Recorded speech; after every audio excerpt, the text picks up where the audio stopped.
time. I had a professor in Bible college. His name was Dr. Sangbok Kim. His name, they call him David Kim because nobody knew how to say Sangbok.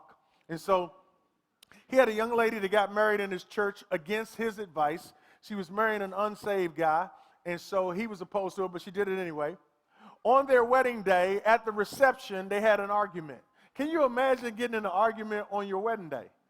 They got in an argument on their wedding day at the reception that spilled over to the hotel that night.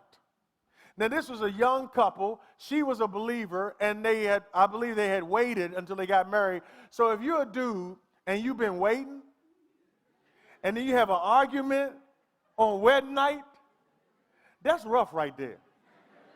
Listen, most of y'all ain't feel that because you ain't waiting. You be like, what you talking about? What's rough about that?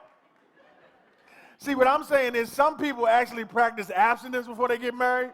I know y'all can't relate to that in this service. You ain't never heard that, have you? Abstinence. A-B-S-D-I-E-N-D-C-E.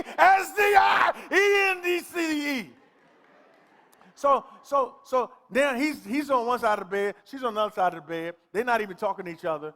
She's crying, and he's looking. He don't know what to do. He can't recover from it. So he's sitting there, and it's a true story. He opens up the desk drawer beside the bed, and you know they have those Gideon Bibles in there. He takes out there's nothing else to do. They ain't going to cut the TV on or nothing. He opens the Bible up, and it has John 3:16 there, and he reads it. For God so loved the world that he gave his only begotten Son, that whosoever believes in him would not perish, but have everlasting life. And he closed the Bible, and he waited. And he read it again. For God so loved the world that he gave his only begotten Son, that whosoever believes in him would not perish, but have everlasting life.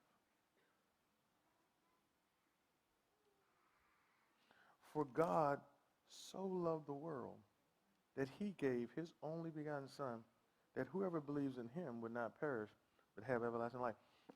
The story is he read that verse 19 times, and he was literally transformed right in that hotel room and saved right there. No preacher, no altar call, no ABC prayer, no Romans road, no little choo-choo train. God has a plan for your life. None of those tools. The power of the Word of God transformed his life after a fight.